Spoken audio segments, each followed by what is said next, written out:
Welcome to citizens pulse. నేను మీ Rajesh.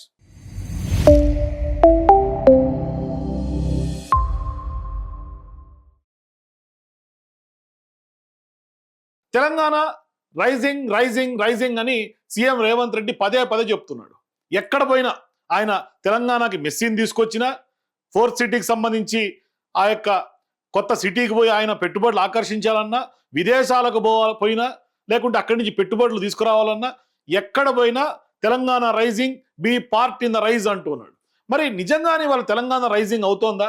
Number 1గా ఉన్నటువంటి తెలంగాణ రాష్ట్రం, గత బీఆర్ఎస్ ప్రభుత్వంలో 10 ఏళ్ల పాటు నెంబర్ 1గా ఉన్నటువంటి రాష్ట్రం, క్రైమ్ రేట్లో అట్టడుగును ఉన్నటువంటి తెలంగాణ రాష్ట్రం ఇవాళ నిజంగానే తెలంగాణ రైజింగ్ అవుతోంది. ఎందులో అంటే అది క్రైమ్ రేట్లో తెలంగాణ నెంబర్ 1గా అవుతోంది. ఇవాళ సీఎం రేవంత్ రెడ్డి గారితో పాటుగా మొత్తం ఎంటైర్ పోలీస్ శాఖకు కూడా షాక్ గురి చేస్తున్నటువంటి రిపోర్ట్ కేంద్రం రిలీజ్ చేసినటువంటి నేషనల్ క్రైమ్ రికార్డ్ బ్యూరో ఇచ్చినటువంటి రిపోర్టును చూసిన తర్వాత నిజంగానే ఈ యొక్క ఎన్సీబీఆర్ రిపోర్ట్ చూసిన తర్వాత నిజంగా షాక్ గురి కావాల్సిందే. ఎందుకు అంటే మహిళల పట్ల కేసులు పెరుగుతున్నాయి, లూటీలు పెరుగుతున్నాయి, చైన్ స్నాచింగ్లు పెరుగుతున్నాయి, యాక్సిడెంట్లు పెరుగుతున్నాయి, మహిళల పట్ల దాడులు పెరుగుతున్నాయి, అత్యాచారాలు పెరుగుతున్నాయి. ఏకంగా మాజీ డీజీపీగా ఉన్నటువంటి ఐపీఎస్ అధికారుల భార్యలకు రక్షణ లేకుండా పోతుంది ఈ రాష్ట్రంలో. సో ఈ యొక్క రాష్ట్రంలో యథేచ్ఛగా క్రైమ్ రేట్ పెరిగిపోతూ ఉంది. దీనికి వైఫల్యం ఎవరిది? ఎక్కడ లోపం జరిగింది? ఇది ఖచ్చితంగా అన్వేషించాల్సినటువంటి అవసరం ఉంది.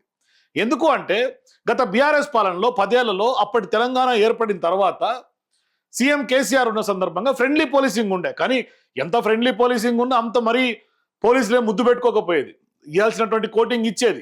దిశ లాంటి ఎన్కౌంటర్ జరిగినప్పుడు కూడా ఎన్కౌంటర్ చేసి పడేసారు, దిశ యొక్క రేప్ కేసు సందర్భంలో కూడా. కానీ అంత స్ట్రిక్ట్గా ఉండింది. అట్లాగే చాలా వరకు క్రైమ్ రేట్ని అణిచేందుకు ఎటువంటి చట్టాలు, ఎటువంటి యాక్షన్ తీసుకోవాలో అటువంటి యాక్షన్లు అంతా తీసుకుంటూ పోయినారు. కానీ ఈ ప్రభుత్వం కూడా చేశామని గొప్పగా చెప్తున్నారు. ఈగల్ టీమ్స్ అంటున్నారు, కానీ ఈగల్ టీమ్స్ మీద వాళ్ళు చేసినటువంటి ఆపరేషన్స్ని బయట పెడుతున్నారు. కానీ డ్రగ్స్ని మాత్రం అరికట్టలేకపోతున్నారు.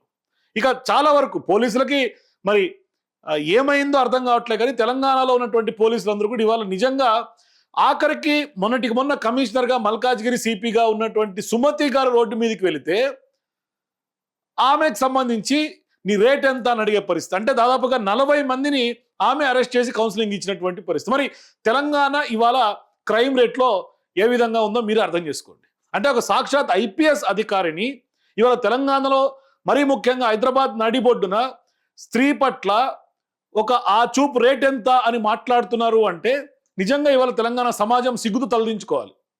మరి ఒకసారి క్రైమ్ రికార్డ్స్ కనుక చూస్తే ఒక్క తెలంగాణలోనే 2024లో మహిళల పట్ల నమోదైనటువంటి కేసులు 24,495 కేసులు ఓన్లీ మహిళల పట్లే అత్యధికంగా సౌత్ రాష్ట్రాల కంటే కూడా అత్యధికంగా నమోదైనటువంటి పరిస్థితి. ఆంధ్రప్రదేశ్లో 19,952, కర్ణాటకలో 19,945, తమిళనాడులో 11,000, అట్లాగే కేరళలో 15,000. అత్యధికంగా ఇవాళ 24,495 కేసులు మహిళల పట్ల, కేవలం మహిళల పట్ల నమోదైనటువంటి కేసులతోటే కొంత టాప్ రేట్లో తెలంగాణ కనిపిస్తుంది. అట్లాగే ఈ యొక్క కాంగ్రెస్ పాలనలో మొత్తం 2024లో మొత్తం కేసుల సంఖ్య కనుక చూస్తే 2,17,976 కేసులతో తెలంగాణ టాప్గా నిలుస్తోంది.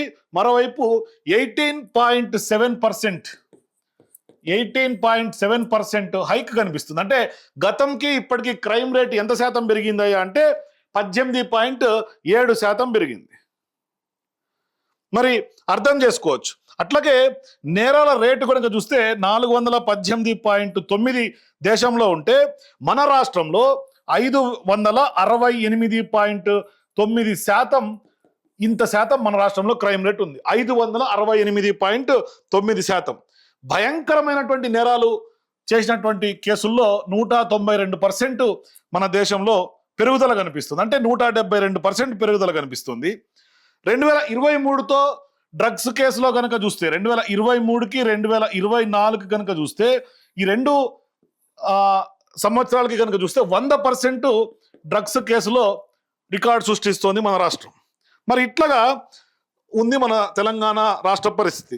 అట్లాగే సైబర్ నేరాలకు సంబంధించి కూడా మొత్తం 49% సైబర్ నేరాలు పెరిగినట్టుగా ఆ యొక్క రిపోర్ట్ చెప్తా ఉంది. అట్లాగే హత్యలు 2025 సంవత్సరంలో 781 హత్యలు, 2549 అత్యాచారాలు. దీన్ని మనం ఎట్లా చెప్పాలి అంటే 3 పువ్వులు 6 కాయలు అంటాం చూసామా, అట్లా ఇట్లా తెలంగాణలో 3 పువ్వులు 6 కాయలు కాదు. కాంగ్రెస్ పాలనలో 781 హత్యలు, 2549 రేపుల కింద చెప్పాలి.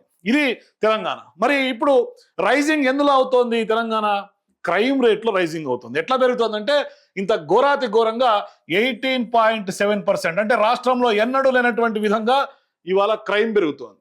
ఎక్కడ లోపం జరిగింది? మరి ఇవాళ హోంమంత్రిత్వ శాఖ పెట్టుకున్నటువంటి రేవంత్ రెడ్డి గారు ఫెయిల్యూర్ ఉందా లేదా? దీన్ని ఎవరు మానిటర్ చేయాలా? అసలు ఇంత క్రైమ్ పెరుగుతుంటే రాష్ట్రంలో రేవంత్ రెడ్డి గారు ఎప్పుడన్నా మానిటరింగ్ చేసిండా? ఎప్పుడన్నా రివ్యూలు చేసిండా? ఇరిగేషన్ డిపార్ట్మెంట్ మీద లేకుంటే ఇంకా అన్నిట్ల మీద చేస్తాడు కదా. మరి ఇవాళ క్రైమ్ ఆయన చేతిలో ఉన్నటువంటి శాఖ, ఎడ్యుకేషన్ డిపార్ట్మెంట్ ఆయన చేతిలో ఉంది, హోంశాఖ ఆయన చేతిలో ఉంది, ఎంటైర్ పోలీసింగ్ డిపార్ట్మెంట్ అంతా ఆయన చేతిలో ఉంది. మరి ఏం చేస్తున్నట్టు రేవంత్ రెడ్డి గారు? ఇంత క్రైమ్ పెరుగుతుంటే ఐపీఎస్ల భార్యలకు ఇక్కడ రక్షణ లేదు, ఇక్కడ గంజాయి నియంత్రణ అవ్వట్లేదు, డ్రగ్స్ నియంత్రణ అవ్వట్లేదు, డ్రగ్స్ 100% పెరుగుతోంది, క్రైమ్ రేట్ పెరుగుతోంది, రేపులు పెరుగుతున్నాయి, మర్డర్లు పెరుగుతున్నాయి, మానభంగాలు పెరుగుతున్నాయి. ఏమైనట్టు? మరి పెద్ద ఎత్తున మొన్నటికి మొన్న కరీంనగర్లో పిఎంజే జ్యువెలర్స్ సంబంధించినటువంటి ఆ యొక్క జ్యువెలరీ షాప్లో భారీ స్థాయిలో డెకాయిట్లు లాగా గన్లు చూపించి బహిరంగంగా సీసీ కెమెరాలో విజువల్స్ నమోదైంది. సీసీ కెమెరాలో నిందితులు పారిపోయినటువంటి ఘటనలు ఉన్నాయి.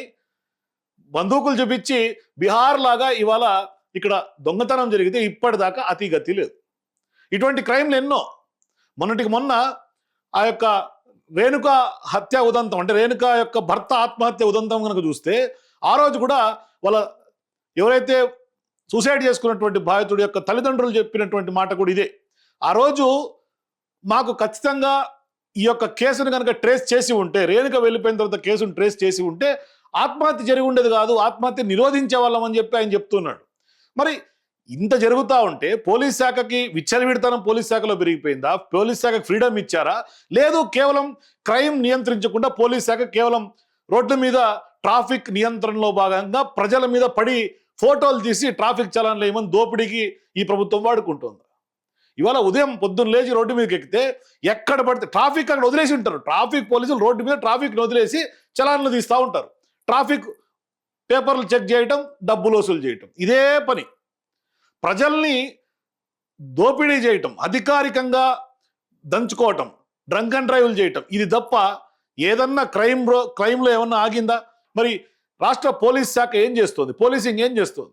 మొన్నటికి మొన్న కొత్తగా డీజీపీగా బాధ్యతలు స్వీకరించినటువంటి సివి ఆనంద్ గారు చెప్పారు, క్రైమ్ చాలా అద్భుతంగా నిరోధిస్తాం, మేము మొత్తం సినిమా చూపిస్తామన్నారు. ఎక్కడ చూపిస్తున్నారు సినిమా? ఆయన వచ్చి ఇప్పటికే వారం 10 రోజులు అందరూ వెళ్ళి విష్ చేస్తున్నారు, కానీ ఎక్కడ కూడా ఒక మార్క్ కనపడట్ల. సిపిగా సజ్జనార్ గారు ఉన్నా, గతంలో సిపిగా సివి ఆనంద్ గారు ఉన్నా, ఇప్పుడు ఆయన డీజీపీ అయినా, గతంలో చాలా స్ట్రిక్ట్ పేరున్నటువంటి రేవంత్ రెడ్డి గారి యొక్క బాగా పేరు ప్రఖ్యాతులు, ఆయన దగ్గర చాలా క్లోజ్గా అసోసియేట్గా ఉన్నటువంటి శివధర్ రెడ్డి గారు డీజీపీగా ఉన్నా కూడా క్రైమ్ ఎక్కడ తగ్గినటువంటి దాఖలాలు లేవు. మరి ఎవరి ఫెయిల్యూరు అంటే ఖచ్చితంగా ఇది రేవంత్ గారి ఫెయిల్యూరే. హోంశాఖ ఆయన దగ్గరే ఉంది. మరి ఇటువంటి సందర్భాల్లో ఎందుకు తెలంగాణలో క్రైమ్ రేట్ పెరుగుతోంది? ఎవరి ఫెయిల్యూర్? మీరు కూడా మీ కింద నా కామెంట్స్ చెప్పండి. For more videos please watch citizens pulse.